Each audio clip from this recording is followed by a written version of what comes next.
అనా నా పేరు వెంకట్ సార్, 10 టీవీ. మీరు గతంలో చేసిన ఛానల్లో చేస్తున్నప్పుడు మీది సరిగా వినపడట్లా. వినపడ ఇది వినపడుతుంది. ఆహా. మీరు ఇంకా క్యాసెట్లోనే ఉన్నారు. చెప్పండి. ఆ, సరే, ఈ ఏజ్లో మీకు ఇది అవసరమా అంటే ఏం చెప్తారు? అవసరం అనేది ఏజ్కి సంబంధించింది కాదు, అది మనసులో ఉండాలి కానీ ఏజ్తో సంబంధం లేదుగా. ఆ, ఏదైనా ఉమ్, మనసులో కనుకుంటే ఏజ్తో సంబంధం ఉండదు, అది ఎప్పుడైనా సాధ్యమైంది. Good good. అది లాస్ట్ క్లైమాక్స్లో ప్రూవ్ చేశారు. అవును, అదే. ఎస్, అందుకోసం అడిగాను. Thank you. సో ఇలాంటి క్యారెక్టర్స్ వస్తుంటే ఇంకా చేస్తుంటారా? ఎందుకంటే అజయ్ ఘోష్ అంటారుకే పుష్ప ఒక విలన్, ఇలాంటి ఒక విలన్ లాగా చూస్తుంటాం. సో అలాంటి అజయ్ ఘోష్ని ఇలా ఒక ఏడిపించేశారు. ఇలాంటి క్యారెక్టర్స్ వస్తే నేను నటుడు, మంచి నటుడు అనిపించుకోవాలని, మంచి కూడా కాదు, ఒక నటుడు అని అనిపించుకోవాలని కోరిక. విలన్ కాదు, హీరో కాదు, కమెడియన్ కాదు, ఏదైనా కాదు, ఒక విలక్షణ నటుడు అని అనిపించుకోవాలి, చేయగలన ఇదైతే ఉంది నాలో. సార్ ఇంకో క్వశ్చన్ సార్, అంటే నెక్స్ట్ గేమ్ చేంజర్ రాబోతుంది, అందులో మీ రోలు చాలా పవర్ఫుల్ అనేసి అన్నారు కదా. ఎవరన్నారు? ఎవరు బలివాళ్ళగా ఉండవు నువ్వు అసలు. చేసింది 3 రోజులు ఆడ, నాదేం పవర్ఫుల్ అది ఉంటుందో ఊడితో కూడా తెలియట్లే మనకి. ఆడ వెనక ఆడ ఉంటాం, అబ్బే అంతేనా? అదేం లేదు. Okay okay. మీరు ఈ సినిమా రిలీజ్కి ముందు కూడా ఈ సినిమా చాలా స్పెషల్, దయచేసి మీరు చూడాలి అందరూ అని చెప్పి మీరు ప్రత్యేకంగా ప్రమోట్ చేయడం జరిగింది. అంటే మీరు సాటిస్ఫాక్టరీగా ఉన్నారా థియేటర్ రన్ విషయంలో కానీ ఈ సినిమా ఓవరాల్గా? నాకైతే నమ్మకం ఉంది, కాకపోతే జనం దగ్గరికి తీసుకెళ్లడంలో ఆ పబ్లిసిటీ కానీ అవి కానీ అందుకోలేకపోయాం. ఎందుకంటే ఇప్పుడున్న దీంట్లో ఆ ఖర్చు కానీ ఆ ఇది కానీ, ఇప్పటికే సినిమాకి చాలా పెట్టారు, థియేటర్లకు వెళ్ళాలి. ఆయన శివగారు అయితే, ప్రొడ్యూసర్ గారు అయితే ఎట్లయినా సరే జనం దగ్గర తీసుకెళ్ళాలి ఇది అనే దీంతోనే ఉన్నారు. ప్రతి ఒక్కరి జీవితాల్లో ఉంటాయి ఇవన్నీ కూడా అనేది అనుకున్నాం. ఆ ఉద్దేశంతోనే నేను అన్నిటికీ తెగించి నా నంబర్ కూడా ఇచ్చా, ఫోన్ నంబర్. సినిమా బాగాలేకపోతే ఫోన్ చేసి తిట్టండి అన్న. వీళ్ళందరూ కలిసి దాని ముందు మాట్లాడింది వెనక మాట్లాడింది తీసేసి తిట్టండి నా నంబరు, తిట్టండి నంబరు. ఏమని అర్థం ఉందో ఇది? ఏంది 5 గంటల దగ్గర నుంచి రేచి 2 గంటలు నాకు సావ దొబ్బుతుంటే ఏం చెప్పాలి? ఆ దెబ్బతో నంబర్ మూసేయాల్సి వచ్చింది. సరే సినిమా చూశాడంటే ఈ ఫోన్ చేసిన వాళ్ళందరూ కనుక సినిమా చూస్తే ఈ స్పాట్కి డబ్బులు ఇచ్చాయి, ఇంకో సినిమా స్టార్ట్ చేసేవాళ్ళు. ఆడే ఆడే ఆడే ఆడే ఆడే హలో ఏడే మీరేనా ఏడే ఎవరు? అరే అబ్బాయి సినిమా చూసామంటే ఏ సినిమా అండి? ఇంకోడు నేను కూడా సినిమాలో రావాలని ఉందండి, ఏమన్నా చేస్తారా నాకు? ఒరే బాబు, నేను నంబర్ ఇచ్చింది ఇందుకు కాదురా నాయన, సినిమా చూసి రా స్వామి, నీకు దండం పెడతానంటే. ఏ సినిమా అండి? Music shop. మ్యూజిక్ షాప్ మూర్తి చూస్తానండి.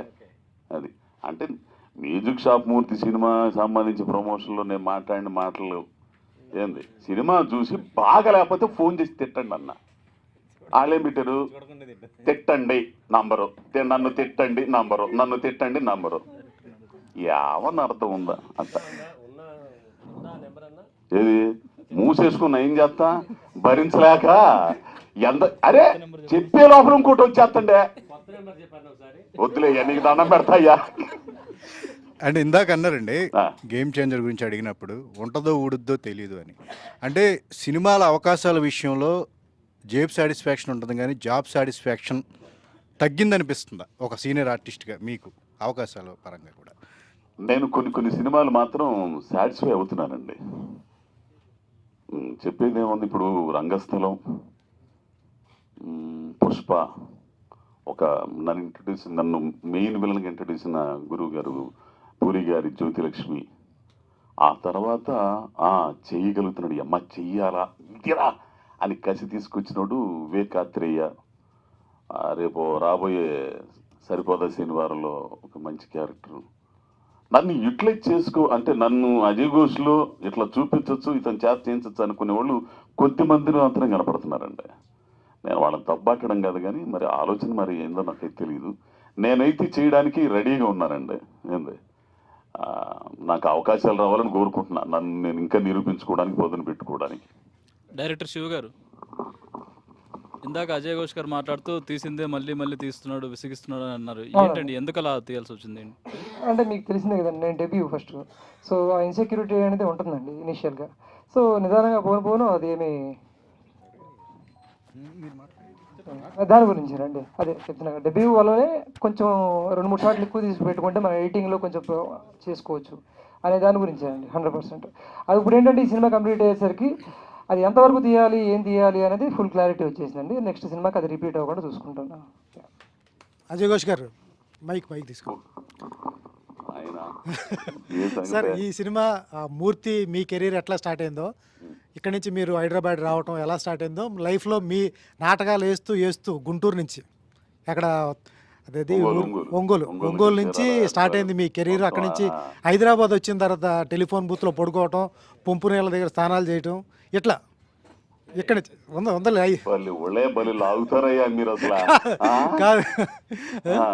ఎట్లా అనిపించింది మీ లైఫ్కి ఆ సినిమాకి రిలేటెడ్ అనిపించింది ఎప్పుడన్నా? అనిపించిందండి. చాలా చాలా సంఘటనలు మామూలు కాదు. నిజంగా ఈ మన మాటివి రఘు ఉన్నాడు కదా, అతను నాకు చాలా ఇదిగా ఉండేవాడు. ఇక్కడ వాళ్ళది చిన్న అన్నగారిది ఎస్టీడీ బూత్ ఒకటి ఉండేది అక్కడ, మన సందులో యూసుఫ్ కూడా ఉంది కదా, యూసుఫ్ కూడా కాదు ఎల్లారెడ్డి కూడా, ఆ సందులో ఉండేవాడు. 11-12 గంటల దాకా మూసేసేవాళ్ళు. ఆ చిన్న దాంట్లో పడుకునేవాడిని.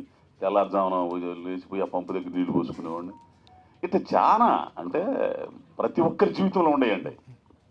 గొప్ప చిరంజీవి గారు, మోహన్ బాబు గారు, ఇట్లాంటి పెద్ద పెద్ద ఆర్టిస్టుల జీవితాల్లోనే ఎన్నో కష్టాలు, ఎన్నో ఇది ఉన్నాయి. మొన్న ఒక ఇంటర్వ్యూలో మన చిరంజీవి గారు సబ్బుని ముక్కలన్నిటినీ కలుపుకొని ఒక ముద్ద చేసుకొని స్నానం చేసేవారు. అంటే ఎంత పరాకాష్ట చూడండి. ప్రతి జీవితం అంటే ఒక్కో జీవితంలో ఒక్కో రకంగా ఉంటుంది. ఆ గాఢత అనేది మనసులు కరిగించే విధంగా ఉంటాయి, కొన్ని ఆహా అని అనుకునేటట్టు ఉంటాయి. అట్లాంటి జీవితం నా జీవితంలో చాలా ఉన్నాయి. ఈ మూర్తి జీవితానికి నాకు చాలా సామ్యత కూడా ఉంది, సారూప్యత. ఆమెన గారిని చూస్తుంటే మీ సాంబలక్ష్మి గారు గుర్తొచ్చారా? ఖచ్చితంగా సాంబలక్ష్మి గుర్తుకొచ్చింది. ఇప్పుడు రాబోయే ముందు కూడా తగాద పెట్టుకుంది. ఏందా నువ్వు సంపాదించలేవా, నేను వెళ్ళిపోతాను బా ఓవర్కా ఏందని గొడవ పెట్టుకుంది. ఇప్పుడు నాతో ఒక గొడవ దగ్గర, ఏంది నువ్వు పెట్టేది, నేను చేసుకోగలలే అంటే ఆ ఫెరోషియస్ అంటే ఒక స్వతంత్ర భావాలు, కష్టంలోంచి వచ్చింది ఆమె కూడా. అయ్యో ఆమెనండి మెయింటెనెన్సా ఏంది, నేను ఇప్పుడు ఏదైనా అడగాలని డబ్బులు ఆమెను అడిగి తెచ్చుకోవాల్సిందే. సార్ శివ గారు, సార్ ఇప్పుడు ఆయన హ్యాండిల్ చేయడం అంత ఈజీ ఏం కాదు. అక్కడే తిడతా ఉంటాడు. ఇప్పుడు స్టేజ్ ముందు ఇంతమంది ఉన్నారు, అట్లా మాట్లాడేస్తున్నాడు ఓపెన్గా. ఒక్క సీన్ బాగోపోతే అక్కడే అందరి ముందు తిట్టేస్తారు. దాని బదులు దాన్ని తిడుతున్నప్పుడు మీరు కొంచెం ఇబ్బంది ఫీల్ అవుతుంటారు లొకేషన్లో అందరి ముందు. అదేనా మరి ఈయనెందుకు వేరే వాళ్ళు తెలితే బాగుంటుంది అనిపించలేదా? ఎప్పుడో నాకు తెలిసి 2019లో చెప్పినట్టున్నారు ఆయన కథ ఇది. లేదండి, తిట్టడం అంటూ అదే ఉండదండి. అది కొంచెం హార్ష్గా ఉంటుంది కానీ తిట్టడాలు అనే పర్సనల్గా ఏమి ఉండదండి. ఏదైనా సరే సినిమాకి రిలేటెడ్గానే ఇంప్రూవైజేషన్ కోసం ఆయన అనే మాటలు కొంచెం హార్ష్గా ఉంటాయి అంతే, తప్పితే అది తిట్టడం లేకపోతే అది కాదండి. నేను బూత్ తిట్టడాలు గిద్దెట్టాలు అట్లాంటివి ఉండవు. నేను ఖచ్చితంగా ఉన్నట్టు మాట్లాడతాను. అంటే కొద్ది గొప్ప సినిమా గురించి ఎంతో కొంత అనుభవం ఉందిగా. పడతా ఉండవు. ఎంతో మంది దగ్గర చేసాము, చూస్తాను సినిమాలు. ఒరే స్వామి, అది ఇది కాదురా స్వామి, ఎందుకు వచ్చిన గొడవలు, టైం వేస్ట్, బొక్క. మళ్ళీ నిర్మాతకు కూడా బొక్కాగా నువ్వు తీసింది మళ్ళీ 12 గంటలు అది తీసి ఎందుకురా స్వామి అని నేను అడుగుతా. ఎవడైనా అడుగుతా. ఇప్పుడు ఆ షార్ట్ పడదని సంగతి పక్క పోయి కెమెరామెన్ షార్ట్ పడదు ఎందుకు అనవసరంగా అని చెబుతుంటాడు. అయినా కానీ ఏంది అది దాని దగ్గర నేను గొడవ పడుతుంటా, అరే బాబు వద్దురా బాబు అని. అంతేగాని నేను తిట్టినా, నేను మాట్లాడినా, నేను ఇది చేసిన అవతలోళ్ళు దాన్ని తీసుకునే విధానం నాకు తెలుసుంటేనే అవతలోళ్ళు కొంచెం అంచనా వేస్తాను నేను. ఈడు ఎదురు తిరిగి ఏందా బొంకో నువ్వేందే అని అన్నాడు అనుకో, మనం ఇది తీసి ఎక్కడ పెట్టుకోలేకను.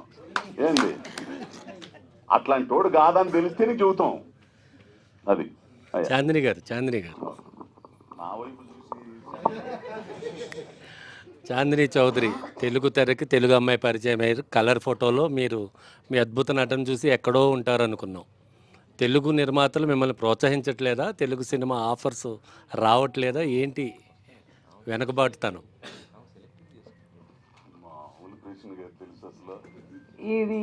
ఈ ప్రశ్న నాకన్నా మీరు అవకాశాలు ఇచ్చే వాళ్ళని అడిగితే సమాధానం రావచ్చు. బికాజ్ నేను కూడా రిసీవింగ్ ఎండ్లోనే ఉన్నా కాబట్టి. కానీ వచ్చే సినిమాలు వస్తూనే ఉన్నాయి. మంచి ప్యాషనేట్ ఫిల్మ్ మేకర్స్ ఎప్పుడు నాతో పనిచేయడానికి ఇష్టపడుతున్నారు. కొత్త సినిమాలు చేసేవారు ఇష్టపడుతున్నారు. కొంచెం భిన్నంగా ఉన్న స్క్రిప్ట్స్ కానీ భిన్నంగా ఉన్న క్యారెక్టరైజేషన్స్ కానీ చేయటానికి ఇష్టపడుతున్నారు. సో ఒక పరంగా మంచిదే, ఒక పరంగా మీరు అడిగిన క్వశ్చన్ కూడా వాస్తవే. చూద్దాం. అజయ్ ఘోష్ గారు ఒకసారి, ఇప్పుడు ఈ సినిమా వల్ల ఎన్ని సినిమాలు పోగొట్టున్నారు? నాకు తెలియదు, విడుదలై 2లో ఉన్నారా? విడుదలైతే 2లో లేనండి. ఎందుకు? మాకు అక్కడ స్టిల్ రాబర్ట్ అని ఒక ఆయన ఉన్నాడు, వెట్రిమారన్ గారికి బాగా క్లోజ్. నేను విడుదలై చూసిన తర్వాత అంటే అంత ముందు కూడా వడచెన్నై మొసరన్ ఆ టైంలో కూడా నాకు వడచెన్నైకి అయితే బాగా పిలుపు వచ్చింది. కానీ నేను కొన్ని సినిమాలు ఇరుక్కుపోయి ఇది చేయలేదు. దీంట్లో నేను రాబర్ట్తో నేను మాట్లాడా, కనీసం నన్ను మర్చిపోయారు కదా అని. ఇల్లే నన్ను డైరెక్టర్ గారు పేసుకున్నాను. తర్వాత నేను ఊళ్ళో ఉన్నప్పుడు షూటింగ్కి వస్తున్నాను, ఫోన్ చేసి 4 వరువా అని అన్నారు, రేపటికి వచ్చేస్తావు అక్కడికి హైదరాబాద్ చెన్నై మంచి క్యారెక్టర్ అడగండి అని అన్నాడు. అనగానే నేను ఇక్కడ మళ్ళీ షూటింగ్కి వచ్చేస్తున్నాడు. సో ఫోన్ చేసినప్పుడల్లా కూడా ఏదో ఒకటి దీంట్లో ఉండడం వల్ల నేను చేయలేకపోతున్నాను. ఆ బాధ అయితే నాకు బాగుందండి.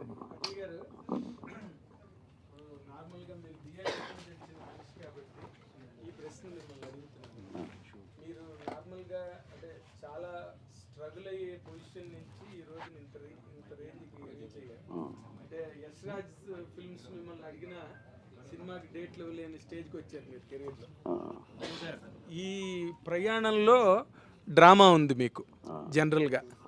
ఇప్పుడు మీరు అక్కడి నుంచి ఈ స్టేజ్కి వచ్చేసిన దాంట్లో కనుక మీ మీద ఒక పిక్చర్ కనుక ప్లాన్ చేస్తే అదే డ్రామా ఉండే పరిస్థితులు ఉన్నాయా మీ కెరీర్లో, లేకపోతే అంత సాఫీగా వెళ్ళిపోయిందా? అట్లాంటివి చాలా ఉండేవి స్వామి, చాలా ఉండే. మీరు చెప్పిన కథ బాగుంది. ఒకడు పెద్ద నటుడు వాళ్ళనికి వచ్చినోడు ఆడు డేట్లు కూడా ఇవ్వలేని పరిస్థితికి ఎగిదితే మామూలుగా యశ్రాజ్ ఫిల్మ్స్ అంటే అప్పుడు నాకు ఫోన్ చేసి వాళ్ళు ఏమైనా స్క్రిప్ట్ గిఫ్ట్ కూడా పంపించారు. మనకేమైనా హిందీ మీద పట్టు లేదు. ఏంది పట్టు లేకపోతే భాష మీద తెలియకపోతే ఆ భావం పలకడం కష్టం అవుతుంది, చాలా ఇబ్బంది అవుతుంటది. మనం చూస్తుంటాం మన సినిమాలో హిందీ వాళ్ళని తీసుకొచ్చాడు పెట్టి వాడు ఏది మాట్లాడతాడో కట్టర్ మీద రాసి ఈ చాలా జరిగినాయి ఇక్కడ. ఏంది ఆ నంబర్లు మా ఒక ఆయన ఉన్నాడు, ఎందుకు జవడం ఎందుకు లేకనే ఏంది. సో నాకు భాష మీద పట్టు లేకపోతే నేను చేయనండి. మలయాళంలో అవకాశం వచ్చింది ఆఫ్టర్ పుష్ప, అన్ని భాషలు ఇచ్చారండి. యశ్రాజ్ గారికి సంబంధించి దాన్ని అడిగితే నేను ఆ స్క్రిప్ట్ కూడా ఏదో కొంచెం హిందీ కొంచెం తేడాగా ఉంది, ఇంకా ప్రయత్నం చేసి ఇంకోసారి పంపండి వీడియోలు అంటే నాకు కుదరదులేండి, ఇప్పుడు అలా నేను చాలా బిజీగా ఉన్నానని చెప్పాను నేను. అదే నేను అడిగిన క్వశ్చన్కి సమాధానం కాదు ఇది. అంటే నార్మల్గా ఇప్పుడు మీరు ఆర్టిస్ట్గా సక్సెస్ అయ్యి ఒక రోజు ఒక ఇమేజ్ ఏదో ఒక మార్క్ వచ్చిన తర్వాత ఈ రోజున మీరు ఈ స్టేజ్కి వచ్చారు కదా, డేట్స్ ఇవ్వలేని ఫర్ ఎనీ రీజన్, హిందీ రాకపోవచ్చు, ఇంకోటి కావచ్చు. ఈ మధ్య ఈ పీరియడ్లో ఈ సినిమాలో ఉన్న ఇలాగే మీ సినిమా తీస్తే ఈ నాటకీయత పండే సందర్భాలు ఉన్నాయా? మీ ఖచ్చితంగా పండిద్దండి. మంచి కథ బాగా చెప్పారు, పాయింట్ మీరే చేయండి కథ, నేను చేస్తాను. తర్వాత ఈ సినిమా క్యారెక్టర్ చేయడం అంత సులభం కాదండి, ఎందుకంటే ఇది ఒక బయోపిక్ క్యారెక్టర్ లాంటి క్యారెక్టర్ ఇది. అవును, అందరి జీవితాలకు సంబంధించి ఒక బయోపిక్ క్యారెక్టర్ అది ఎవరిదైనా కావచ్చు. మీరు ఇందాక అన్నట్టుగా అందరి జీవితాల్లోని ఆ సందర్భాలు ఉంటాయి స్ట్రగుల్ పీరియడ్లో. కానీ అసలు నార్మల్గా ఈ క్యారెక్టర్ని మీరు ఇంత బాగా చాలా న్యాచురల్గా ఎక్కడ యాక్ట్ చేస్తున్నారు అనిపించకుండా చేశారు.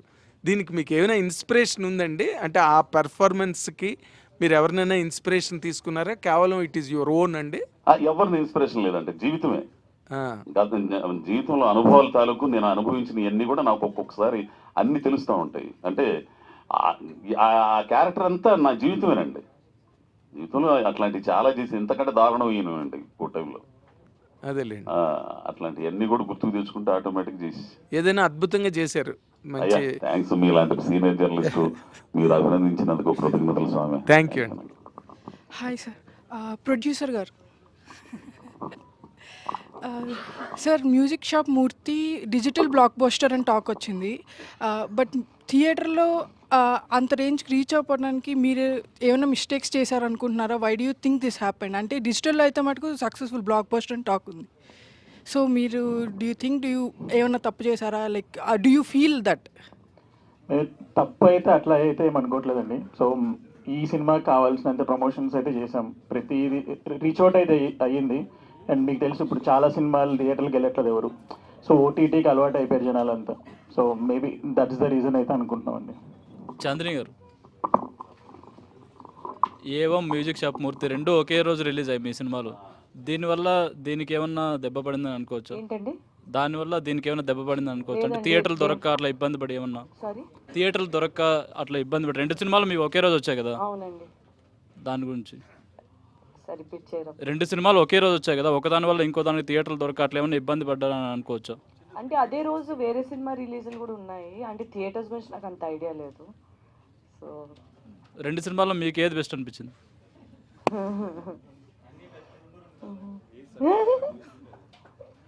అంటే రెండు టూ డిఫరెంట్ జానరస్. అది ఒక క్రైమ్ థ్రిల్లర్ లాంటిది, ఇది ఒక ఇమోషనల్ ఫ్యామిలీ డ్రామా. రెండు కంపేర్ చేయలేమండి. అంటే ఏ సినిమాకి ఎక్కువ మీకు ప్రశంసలు వచ్చాయని? ఎక్కువ ప్రశంసలా రెండుకి అంటే అది ఎందుకంటే అది కంప్లీట్లీ ఒక డిఫరెంట్ కైండ్ ఆఫ్ క్యారెక్టరైజేషన్, ఇది కంప్లీట్ డిఫరెంట్ క్యారెక్టరైజేషన్. దేనికి రావాల్సింది ఆ ఒక ఏమంటారు అప్రిసియేషన్, అటెన్షన్, దేనికి రావాల్సింది అది వచ్చింది. All the best. Thank you. Amit, చాలా రోజుల తర్వాత అంటే రంగస్థలం చేశారు కదా, మంచి రోల్ మీకు. ఆ తర్వాత మళ్ళీ ఇదేనా? కాదండి, వకీల్ సాబ్ చేశాను. Vakeel Saab, yes yes yes, Vakeel Saab చేశాను, ధమ్కీ చేశాను. ఏది? వకీల్ సాబ్ చేశాను, వకీల్ సాబ్. దాని తర్వాత ధమ్కీ చేశాను. దమ్కి హర్ అని చెప్పి ఒక సినిమా చేశాను, కొత్త డైరెక్టర్. ఇది ఇంకా రెండు ఉన్నాయి రిలీజ్కి. ఏమేమి ఉన్నాయి నెక్స్ట్? అసురగున్ రుద్ర అని ఒక సినిమా ఉంది. నేను, మురళీ శర్మ గారు, నరేష్ అగస్త్య, శత్రు 4 లీడ్స్ ఉన్నాం. అది రిలీజ్ ఉంది 2 monthsలో. అండ్ ఇంకొకటి సినిమా షూటింగ్ చేస్తున్నా, untitled it is. Okay okay okay. ఆగరా, అడుగుతాడు చాందిని, వదిలే, నెగిటివ్ అడగలే, నేను అడగలే నెగిటివ్. చాందిని గారు, ఈ మధ్యన మీ హీరోయిన్గా చేస్తున్నారు, అంతా బాగుంది. తర్వాత మిగతా వాటితో పోలిస్తే మ్యూజిక్ షాప్ మూర్తిలో స్క్రీన్ స్పేస్ తక్కువ, క్యారెక్టర్ అయితే చాలా బాగుంటుంది, స్క్రీన్ స్పేస్ తక్కువ. ఎందుకు ఓకే చేశారు? క్యారెక్టర్ పరంగా చాలా బాగుంది, ఓకే అని చెప్తున్నాం. స్క్రీన్ స్పేస్ అయితే అందరితో పాటు కాకుండా స్టార్టింగ్లో ఉంది, తర్వాత ఎండింగ్ క్లైమాక్స్లో వస్తారు. ఎందుకని ఒప్పుకోవడానికి రీజన్ ఏంటి? నేను చాలాసార్లు మామూలు క్వశ్చన్స్ అడుగుతుంటారు కదా, మీరు ఓన్లీ ఫీమేల్ లీడే చేస్తారా, హీరోయిన్ క్యారెక్టర్సే చేస్తారా అని అడుగుతుంటారు. జనరలీ అందరు చెప్పినట్టే నేను చెప్తాను. అంటే నిజంగా అనిపించింది, మంచి పాత్ర అయి ఉండి ఆ పాత్రకి వెయిటేజ్ ఉండి స్టోరీని రన్ చేసేదానికి ఒక భాగమయ్యే క్యారెక్టర్ అయితే తప్పకుండా చేస్తానని చాలాసార్లు చెప్పా. ఆ అవకాశం నాకు మ్యూజిక్ షాప్ మూర్తితో వచ్చింది. ఫస్ట్ హాఫ్ అంతా ఉంటుంది, సెకండ్ హాఫ్లో రిలేటివ్లీ చాలా తక్కువ టైం స్పేస్ ఉంటుంది, బట్ ఇంపాక్ట్ అన్నది ఉంటుంది మీరు చెప్పినట్టే. సో ఒక స్క్రీన్ టైం అనే ఒక సూపర్ఫిషియల్ ఎలిమెంట్ పట్టుకుని ఇటువంటి ఒక మంచి కథ, ఒక మంచి డ్రైవింగ్ ఫ్యాక్టర్ అయ్యే ఒక మంచి క్యారెక్టర్ని పోగొట్టుకోవడం అన్నది నాట్ ఎ స్మార్ట్ డెసిషన్ అనిపించింది. అందుకే చేశాను. మంచి పాత్ర అయితే అది ఎటువంటి పాత్ర అయినా చేయటానికి నేను రెడీ అని చాలాసార్లు చెప్పాను. సో అలా 2 నిమిషాల క్యారెక్టర్ చేస్తారా మరి? క్యామియో లాగా వచ్చి అసలు ఏమంటారు బ్యాంగ్ ఆన్ ఉంటుంది కదా, బ్యాంగ్ ఆన్ ఇంటెన్సిటీ ఉన్నది లేదా ఇంపాక్ట్ ఉన్న క్యారెక్టర్ అయితే తప్పకుండా. ఎందుకంటే బాబీ డియోల్ గారి క్యారెక్టర్ కూడా it was a very small character మూవీలో, but it's a very impactful character. So అటువంటి ఇంపాక్ట్ఫుల్ ఉంటే ఐ డోంట్ మైండ్. అంటే అటువంటి క్యారెక్టర్ చేయటం ఎవరు వద్దనరు, బట్ హీరోయిన్గా వస్తున్న టైంలో అట్లా చిన్న క్యారెక్టర్లు చేయటం అనేది ఎంత ఇంపార్టెన్స్ ఉన్నా కూడా, చిన్న క్యారెక్టర్ అంటే ఇంపార్టెన్స్ ఉన్నా కూడా it has to be an impactful character. అంటే అది 2 నిమిషాలు వచ్చినా సరే ఆ 2 గంటలు గుర్తుండేలాంటి క్యారెక్టర్ అయితే తప్పకుండా చేస్తాను. సూపర్.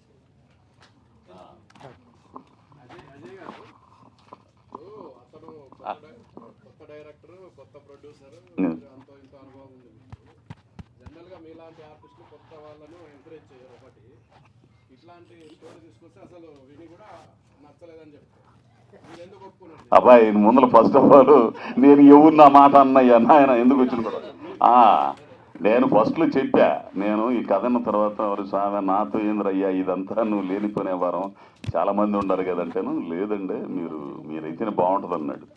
సర్లే చూద్దాంలే, కొంచెం పుష్ప ఈ వారం ఉంది తర్వాత చూద్దాంలే అన్న. వెళ్ళిపోతాడు సర్దుకుని వెళ్తాడులే అనుకున్నా. తర్వాత సంవత్సరం తర్వాత వచ్చాడు మళ్ళా.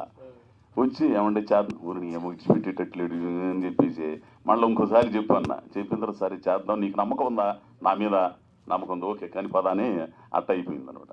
ఇంకోటి నేను ఎవరి కథ చెబుతానన్నా కానీ వద్దురా స్వామినాథ అని నేను అన్నయ్యవు, నేను ఆ మాట అన్నాను.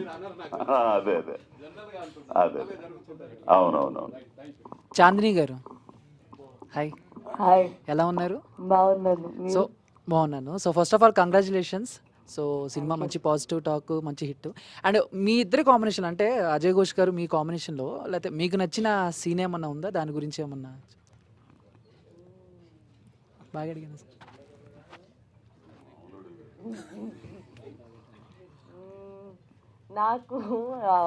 నాకు స్టార్టింగ్ చెప్తారు కదా,